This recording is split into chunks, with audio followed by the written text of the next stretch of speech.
What is up, guys? El Lucha back for another life story. And today, I'm here to tell you about the time I got caught trespassing and the police were called. So, first of all, guys, happy fall break. I know we've all been waiting for it for a long time because school sucks. Yep. But, without further ado, I'm going to get right into the story. So, I was chilling with a few friends. Alright, we were at McDonald's. We were fucking around at McDonald's doing God knows what. And so we got food. We didn't even really eat the food.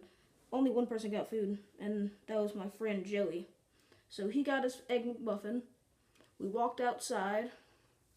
We picked up our shit. And then we rode across the street to Albertsons. And at Albertsons, we got inside the store. We got on those little, shopping cart things that ride around, like the little go-kart shopping carts, and we were screwing around. We were drifting, doing donuts, we even ran into a few things a couple times, but we dipped before anyone could get us out, because well, no, we was not about to get cops called on us like that. If you going out like that, if you get cops called on you, it's got to be extracurricular. Really extracurricular.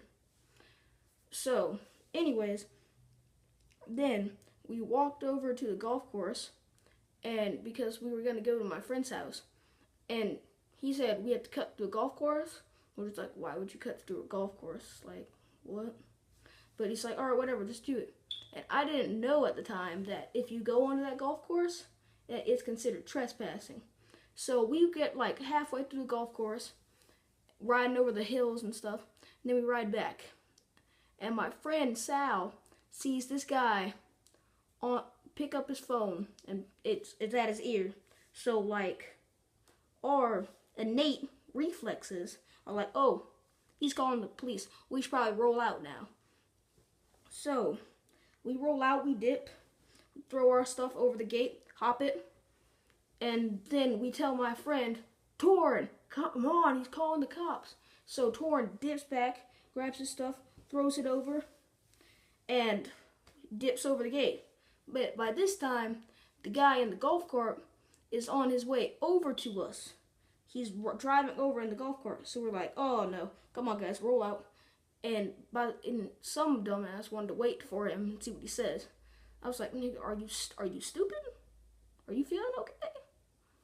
You know, people calling the cops, probably roll out. We don't like talking to cops.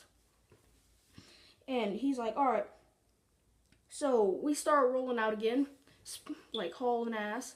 And the guy pulls up next to us, and he's like, I got your descriptions. I'm calling the police.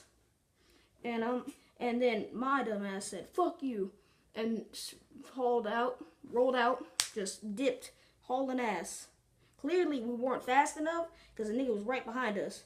So, what we did was we cut through, one of the concrete block things, one of the parking blockers, and, we cut through, the side of the store, where, the pharmacy area drive-thru is.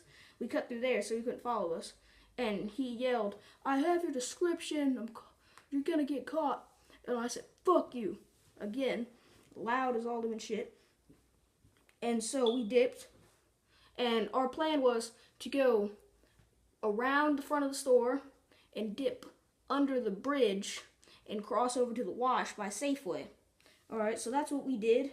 We're running because I was on a scooter, alright? And that shit can't go through dirt. So while everyone's riding through that, I'm running through it, alright?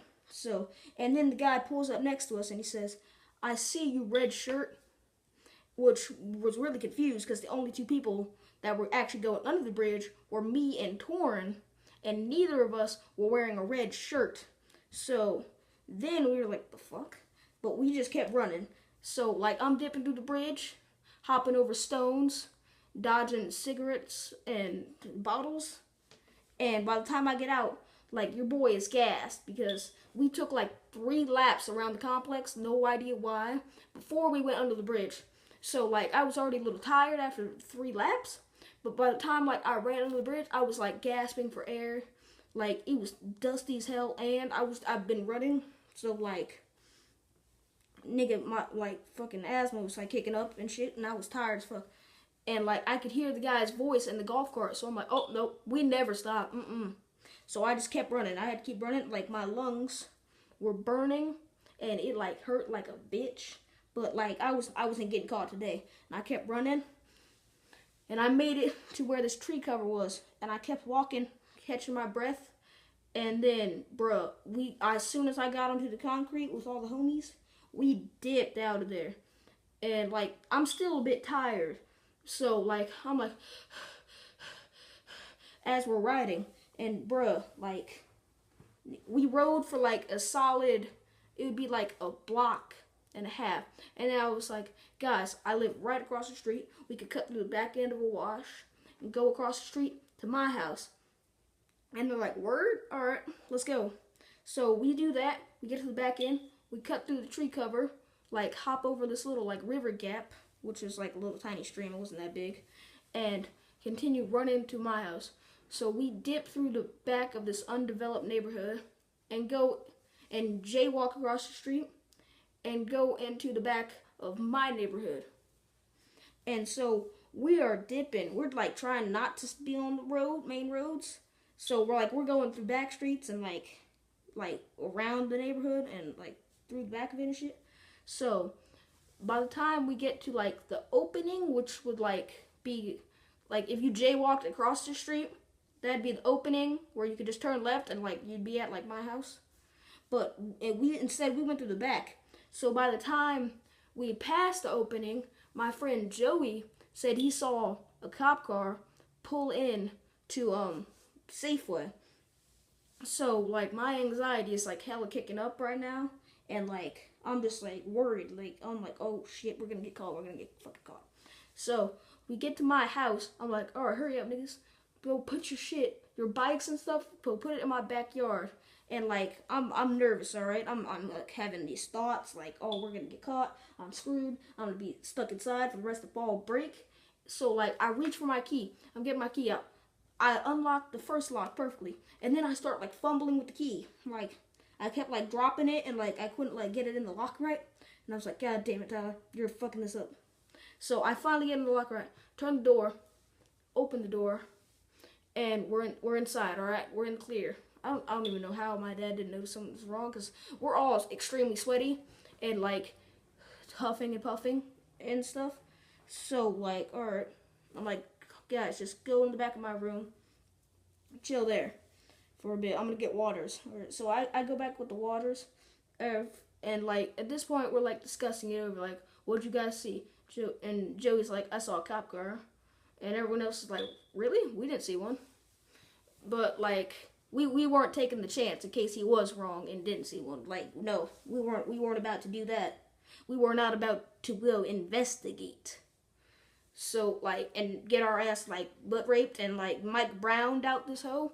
That's really not funny, but it would have happened. We know it would have.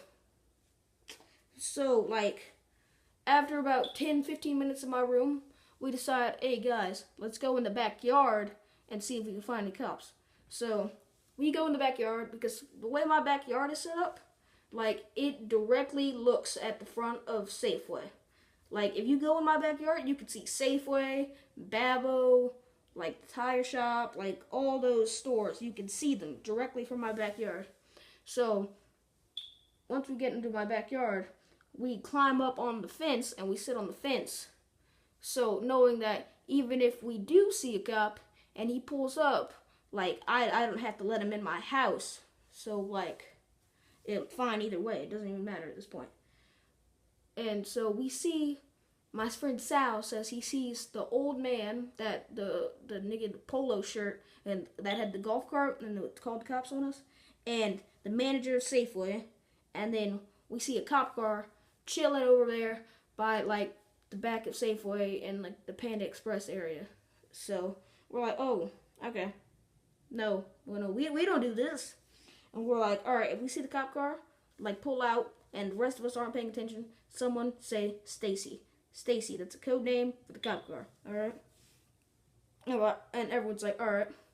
And then my friend decides to be a fucking dick and yell, Stacy, when there was no Stacy. So, like, everyone freaked out. We jumped off the fucking thing. I landed right in a thorn bush, too, and, like, fucked up my whole life.